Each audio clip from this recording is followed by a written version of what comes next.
నాన్న, మా పెళ్లికి ముహూర్తం పెట్టించమని సిద్ధాంత్ గారికి చెప్పావా? అవునరా, బావ పోయి అప్పుడే ఏడాది కావస్తుంది. సంవత్సరం తిరగకుండా అమ్మాయికి పెళ్లి చేస్తే ఆయనకి కన్యాదాన ఫలం కలుగుతుందట. మరి పక్షం రోజుల్లో సంవత్సరం రాబోతుంది.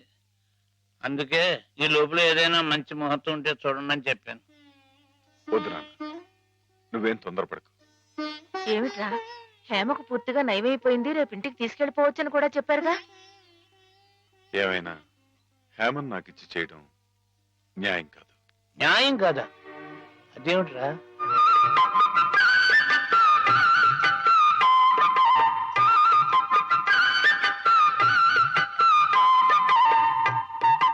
మాధవ,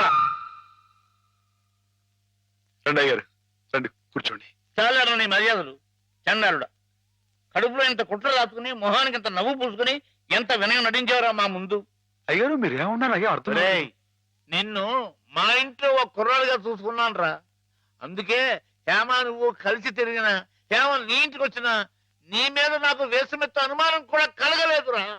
ఒరేయ్, హేమ చిన్నప్పటి నుంచి నా ఇంటి కోడలు అవ్వాలని అవుతుందని ఎంత మర్చిపోయాను రా. అలాంటి పిల్లని ఎగతన్నుకు పోయి నువ్వు పెళ్లి చేసుకోవాలనే దుర్బుద్ధి ఎలా కలిగిద్దా నీకు? బావగారు ఎంత అభిమానించేవారు. ఆయన రాసిన కావ్యాలన్నీ అంకితం కూడా ఇచ్చారే నీకు. అటువంటి మహానుభావునికి ఇంత సామిత్రహం ఎలా తలపెట్టావురా అప్రాచుడా? ఒరే, ఆయన బ్రతుకుంటే ఇప్పుడు నీ దురాలోచన తెలిసి గుండె పగిలి సచ్చుండేవాడు రా. ఇంకా ఎందుకురా వెధవ బ్రతుకు? ఛీ!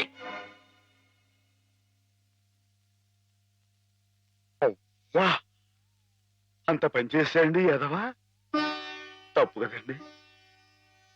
ఎరా, తెన్నింటి వాసాలు లెక్క పెడతావా? అసలు ఈ పుట్టగతులు ఉంటాయరా? ఇట్టండి అదేనండి, ఇట్ట ఎవ పని చేస్తాను వదిలిపెట్టండి, నరికి పోగులు నీకేం తెలుగు అమ్మాయి గారి మీద నీకు పాడుబుద్ధలా కలిగిందిరా. నువ్వు మనిషి కారా, పశువురా, పశువు. చెప్పుకోవడారా ఇలాంటి తప్పుడు చేస్తావు.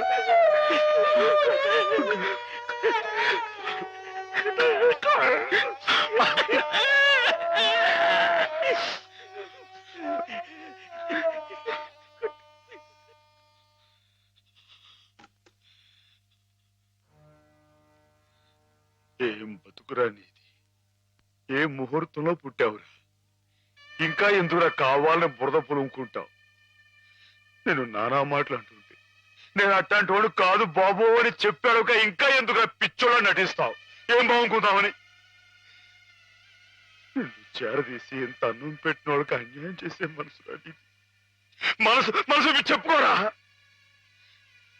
నీ బతుకు గురించి ఆలోచించకుండా వాళ్ళ రుణం తీర్చుకోవడానికి ఉన్న హస్తం అమ్మేసి వాళ్ళకి సాయం చేసేది అది నువ్వు చేసిన తప్పు.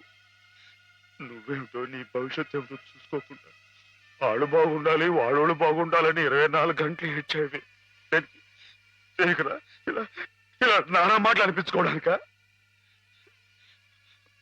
అమ్మాయి గారు అని ఒక దేవతలా చూసుకున్నారు.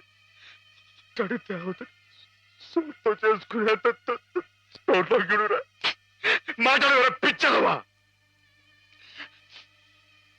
నీ బతుకి ఓ తోడు కావాలని కూడా చూసుకోకుండా అమ్మాయి గారికి మంచి తోడు దొరికిందని తెగ సంబరపడిపోయావే. దేనికిరా? దేనికి? ఇలా పిచ్చోళ్ళ మధ్య నరకేతం అనిపించానుగా? ఏదో ఓ తాగుబోతే అథవా నానా కూతురు కూర్చోడంటే వదిలేయచ్చు, కానీ చిన్నప్పటి నుంచి నువ్వెవరో నువ్వేంటో తెలిసిన ఆ పెద్ద అన్నారే మాట్లాడినారంటే ఒరే మాధవా, నేను ఆ దేవుడు కూడా అర్థం చేసుకోలేదురా. అర్థం చేసుకోలేదు. కుళ్ళు చచ్చిపోయేదాకా ఏడవరా ఏదవా నీ ముఖం నాకు ఏదవరి.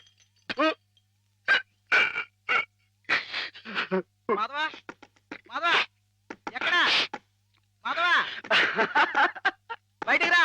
వస్తున్నా. లోపల ఏం చేస్తున్నావు? చెప్పకూడదు. మరి అంతసేపు ఇలాంటి పిచ్చి పిచ్చి జోక్ వేసావంటే ముఖం కొట్టండి. పిచ్చి నీకా నాకా? గట్టిగా